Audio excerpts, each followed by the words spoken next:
Assalamualaikum warahmatullahi wabarakatuh. Perkenalkan, nama saya Ratu Jiri, kelas 2 RPL 4. Saya akan mengerjakan tugas bahasa Inggris. Yang pertama diberi belajar oleh Pak Rijal. 1. Noun atau kata benda. Noun adalah kata yang menemani sesuatu seperti orang, tempat, benda, bahkan ide atau gagasan. Macam-macam noun. 1. Proper noun. Kata benda yang digunakan untuk menyebutkan orang, tempat, atau benda secara spesifik disebut proper noun. Jenis noun ini selalu diawali dengan huruf kapital. 2. Common noun. Common noun atau kata benda umum adalah kata benda yang merujuk pada item, kelompok, atau tempat umum. 3. Singular noun. Kata benda ini adalah kata-kata yang digunakan untuk menyebut satu orang, tempat, binatang, burung, atau benda. 4. Plural noun. Kata benda ini mengacu pada sejumlah orang, tempat, hewan, atau benda. Plural noun bisa muncul dengan imbunan s atau ais atau pes ke akar kata yang ada beberapa tetap sama dalam bentuk tunggal dan jalannya. Countable noun adalah kata benda yang dapat dihitung dengan diukur. 6. Uncountable noun adalah kata benda yang tidak dapat dihitung.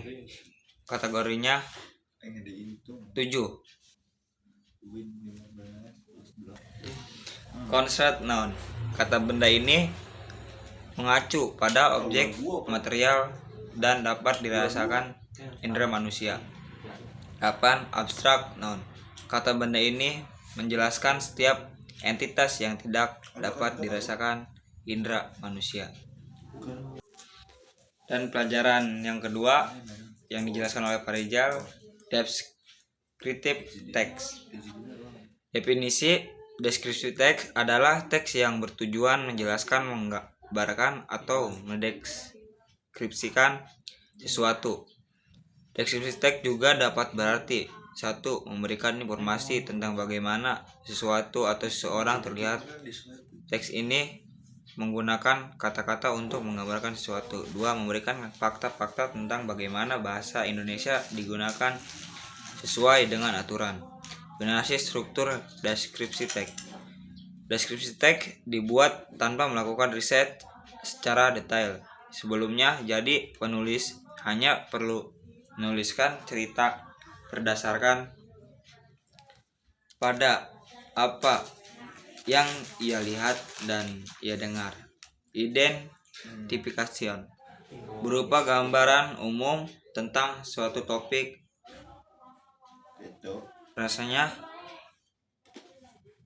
supporter is description berisi ciri-ciri khusus yang dimiliki benda, tempat, atau bagaimana suatu benda dideskripsikan.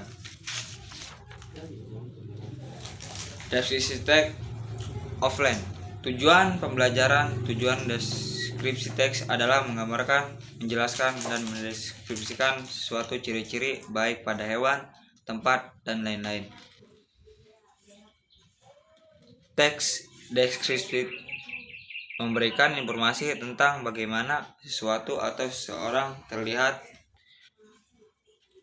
Teks deskripsi juga memberikan fakta-fakta tentang bagaimana bahasa Indonesia digunakan sesuai dengan aturan serta bagaimana seharusnya teks ini digunakan. Jenis-jenis deskripsi teks. 1. Describing people. 2. Describing people mendeskripsikan seseorang. Describing animal mendeskripsikan hewan. Describing thing sesuatu atau benda.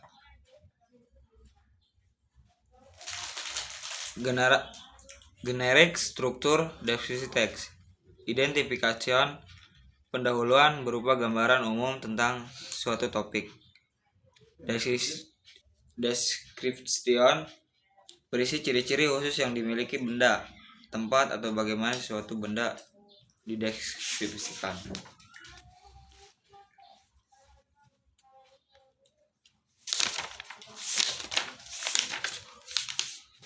Prosedur teks, pelajaran ketiga yang dirasakan oleh Pak Rijal.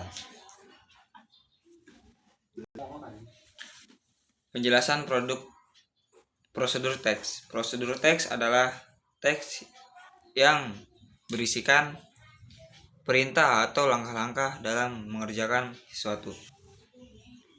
2. Struktur prosedur teks. Goal, berisikan maksud dan tujuan prosedur teks. 2. Materials, berisikan bahan-bahan yang diperlukan untuk melakukan tahapan suatu prosedur teks. Selain kata materi, kita juga biasa menggunakan kata ingredients. 3. Step, daftar langkah yang berurutan untuk menentukan tahapan prosedur teks. 4. Result, hasil dari proses yang dilakukan.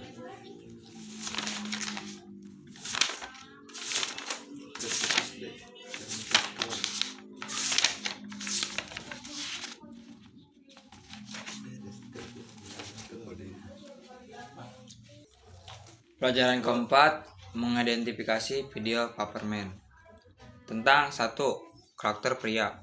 Pria dalam film ini tampak sebagai sosok pendiam dan pemalu. Ia seperti hidup di antara tumpukan kertas